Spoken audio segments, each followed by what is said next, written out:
পেয়েছি সেটা তুলে আমরা এটা জমা দিয়েছি এখানে, কারণ আমরা বর্ণাঢ্যদের জন্য সাহায্য করতে চাই এবং তাদের পাশে দাঁড়াতে চাই। যখন ফোনে স্বাভাবিকভাবে সবাই টিকটক দেখে, যখন আমরা ভিডিও দেখি তখন আমরা দেখতে পাই বন্যার জন্য অনেকেই ক্ষতিগ্রস্ত হচ্ছে বা অনেক বড় ভাইয়ারা আপুরা ট্রাফিক দিচ্ছে।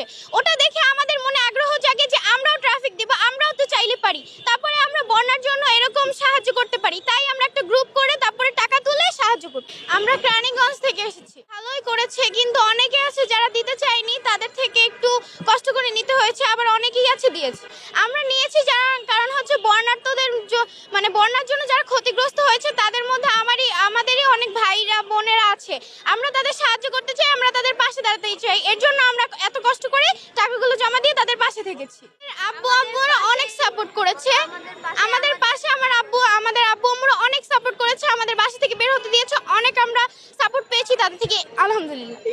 এইরকম কাজ আগে কখনো করিনি, আমরা এই প্রথম আমাদের এই অভিজ্ঞতা। এখন অনেক ভালো লাগছে, কিন্তু আমরা আগেরবার ট্রাফিকেও গিয়েছিলাম, আমরা 4-5 জন, তো আমাদের অনেক ভালো লাগছে, কারণ আমরা এত ছোট বয়সে আমরা হচ্ছে বর্ণাঢ্যদের জন্য পাশে থাকতে পেরেছি। আমরা এত কষ্ট করে, আমাদের কষ্টটা সার্থক হলো।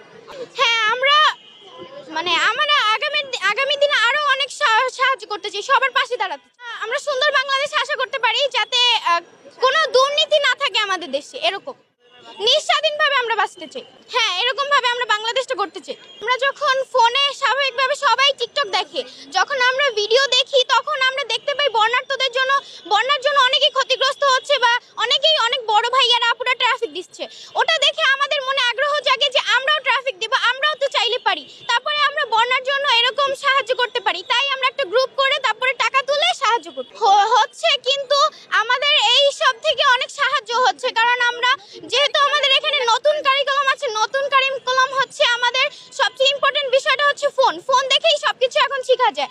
এখন আমাদের নতুন কারিকুলামে হচ্ছে যেমন একটা ঝালর তৈরি করা, এগুলো আমরা তো আগে কোনোদিন করি নাই, এগুলো আমরা কোথা থেকে শিখবো? অবশ্যই আমাদের ফোন লাগবে, এর জন্য আমাদের ফোনও অনেক সাহায্য করছে নতুন কারিকুলামের জন্য। হ্যাঁ, এই কারিকুলামটা আমরা বাতিল চাই। এই কারিকুলামটা হচ্ছে আমাদের তেমন কোনো পড়াশোনা নেই। এই কারিকুলামটাই যদি আমরা চলতে থাকি তাহলে আমরা ভবিষ্যৎ প্রজন্ম ভালো হবে না, ভালো হয়ে গড়ে উঠতে পারবে না। আমরা আগের মতন শিক্ষা ব্যবস্থাটা ফিরে পেতে চাই। আগের মতন যেমন আমাদের পরীক্ষা হতো, যেমন আমরা মুখস্থ করে পরীক্ষা দিতাম, কিন্তু এখন হচ্ছে আমাদের পরীক্ষা আমাদের বই দেখতে দেওয়া হয়। এটা কেমন নিয়ম?